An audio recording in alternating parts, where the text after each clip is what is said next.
Fatty acids అండి. ఇది మన రక్తంలో ప్రవహించేటప్పుడు దీన్ని కొలెస్ట్రాల్గా పరిగణలోకి తీసుకుంటాం. కొలెస్ట్రాల్ పెరిగితే మన బోన్స్ మీద కానీ జాయింట్స్ మీద ఎలాంటి ఎఫెక్ట్ ఉంటుంది అనేది మనం ఇప్పుడు మాట్లాడుకుందాం. యూజువల్గా కొలెస్ట్రాల్ మన బాడీలో ఏ రక్తనాళాల ద్వారా అయినా బోన్ కణాల్లోకి కానీ జాయింట్ కణాల్లోకి కానీ కండరాలు, లిగమెంట్స్, టెండన్స్ వీటి మీద ఎఫెక్ట్ పడే ఆస్కారం ఉంటుంది. మెయిన్గా పెయిన్. సో యూజువల్గా మనం రక్త పరీక్ష చేయించుకున్నప్పుడు కొలెస్ట్రాల్ ఎబో 200 ఉంటే దాన్ని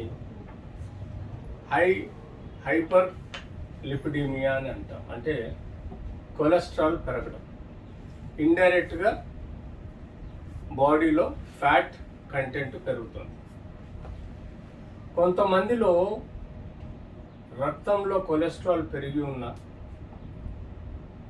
పర్సనాలిటీ వైజ్గా సన్నగా ఉంటారు. కానీ కొంతమందిలో రక్తంలో కొలెస్ట్రాల్ పెరిగితే ఒబేసిటీ ఎక్కువగా పెరిగే ఆస్కారం ఉంటుంది. దానిలో ముఖ్యంగా కార్బోహైడ్రేట్ ఎక్కువ తీసుకోవడం, ప్రోటీన్ తక్కువ తీసుకోవడం, ఫ్యాట్ కంటెంట్ ఎక్కువ తీసుకోవడం లాంటివి కాకుండా ఫ్యామిలీ హిస్టరీ ఒబేసిటీ, ఎక్సర్సైజ్ చేయకపోవడం, డైట్ కంట్రోల్ లేకపోవడం లాంటి ఈ పద్ధతుల్లో మనకు ఒబేసిటీ పెరిగే ఆస్కారం ఎక్కువగా ఉంటుంది. సో ఆబ్వియస్గా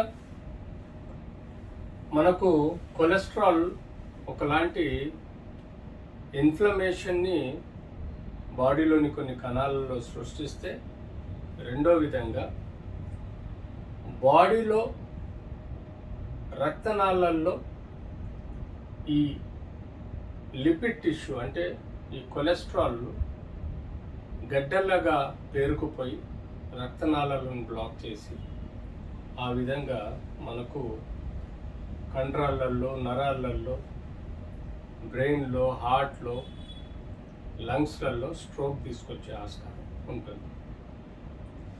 బట్ కొలెస్ట్రాల్ పెరిగితే జాయింట్స్, బోన్స్లలో కూడా ఒకలాంటి ఇన్ఫ్లమేటరీ రియాక్షన్, ఉత్తేజం చెందడం వల్ల మనకు బోన్ పెయిన్స్ అంటే ఆస్టియోఐటిస్ కానీ, జాయింట్ పెయిన్స్, ఆర్థరైటిస్ కానీ, ఒబేసిటీ వలన మనకు మన జాయింట్ ఏ మేరకైతే హైట్, వెయిట్ మోయగలుగుతుందో ఆ మేరకు మించి మనకు బరువు పెరిగినప్పుడు ఆ జాయింట్లో ఉండే సున్నితమైన స్ట్రక్చర్స్ ఏవైతే ఉంటాయో, ముఖ్యంగా మనం తీసుకుంటే ఇందులో జాయింట్ లోపల మనకు సున్నితమైన పార్ట్స్ ఉంటాయి. ఇదొక కార్టిలేజ్, ఈ వైట్ పార్ట్ కార్టిలేజ్ అండి.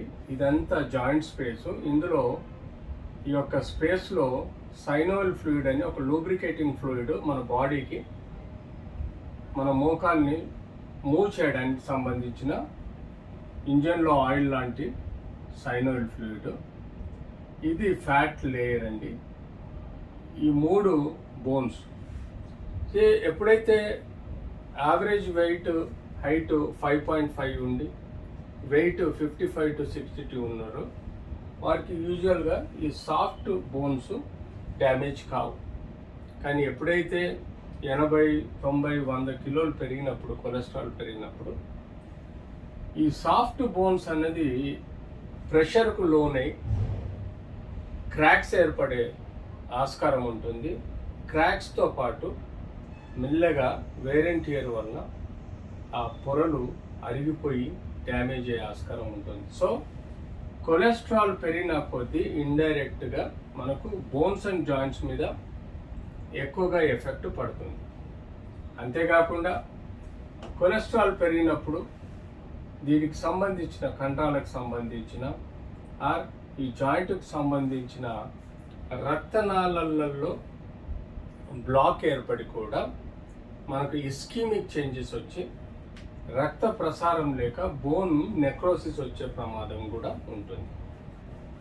అంతేకాకుండా మనకు ఎప్పుడైతే ఈ డైరెక్ట్ రక్తనాళాలు ఏవైతే ఈ జాయింట్ ఏరియాలో ఉండే బోన్కు సప్లై చేస్తుందో అవి బ్లాక్ అయినప్పుడు దాన్ని ఏవాస్కులర్ నెక్రోసిస్ ఆఫ్ హిప్ అని అంటాము. అది యూజువల్గా హిప్ జాయింట్స్లో ఎక్కువగా కామన్గా జరుగుతుంది.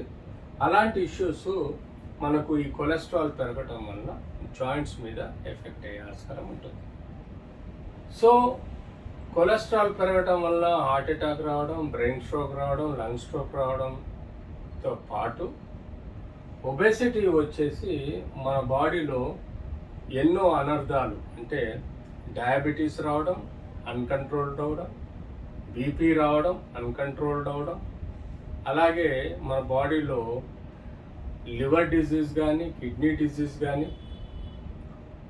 క్యాన్సర్ డిజీజ్ కానీ, ఇతరతర కనెక్టివ్ టిష్యూ లైక్ మజిల్ డిజీజెస్లలో ఎక్కువగా డ్యామేజ్ చేసే ఆస్కారం ఈ కొలెస్ట్రాల్ వలన ఉంటుంది. సో మనకు కావలసినంత గ్లూకోజు, ఫ్యాట్ ఏదైతే మన ఎనర్జీ కావాలో అంత మాత్రమే కన్జ్యూమ్ చేసుకుంటూ ఉండాలి. అంతే ఇన్పుట్ ఉండాలి. ఇన్పుట్ పెరిగినప్పుడు మనం అవుట్పుట్ పెంచుకోవాల్సిన అవసరం ఉంది. దానికి ఎక్సర్సైజ్ రూపంలో మనం కొలెస్ట్రాల్ని కంట్రోల్ చేసుకోగలుగుతాం. ఎప్పుడైతే ఈ కొలెస్ట్రాల్ పెరుగుతుందో మనకు ఈ స్టాటిన్స్ అని మనకు డాక్టర్స్ ప్రిస్క్రైబ్ చేస్తారు. ఈ స్టాటిన్స్ అనేది మాత్రలు బాడీలో ఉండే బ్లడ్ కొలెస్ట్రాల్ లెవెల్స్ని తగ్గిస్తుంది. కానీ ఈ స్టాటిన్స్కి సైడ్ ఎఫెక్ట్స్ ఏంటంటే కండరాల నొప్పులు, tendons, ligaments pains, joint pains కూడా వచ్చే ఆస్కారం ఉంటుంది. సో యూజువల్గా కొత్తగా ఎవరైతే కొలెస్ట్రాల్ పెరిగిందని రక్త పరీక్షలో తెలుసుకుంటారో వాటిని మనం కంట్రోల్ చేయడానికి ఈ యొక్క స్టాటిన్స్ని వాడతాము. ఆ స్టాటిన్స్ కొత్తగా వాడినప్పుడు ఒక రకమైన ఈ నొప్పులు మనకు విపరీతంగా వచ్చినప్పుడు మనము కొలెస్ట్రాల్ సంబంధించి స్టాటిన్స్ని కంట్రోల్ చేయాల్సిన అవసరం ఉంది. సో పర్టికులర్గా ఈ cholesterol indirectly related to joint problems, directly related to bones, joints, obesity and vitamin D, calcium levels కూడా తక్కువ ఉంటే ఈ కొలెస్ట్రాల్ పెరిగినప్పుడు మనకు విపరీతమైన సమస్యలు కూడా ఏర్పడే ప్రమాదం ఉంది. ఈ విధంగా మనం కొలెస్ట్రాల్ ఎప్పటికప్పుడు ప్రతి సంవత్సరానికి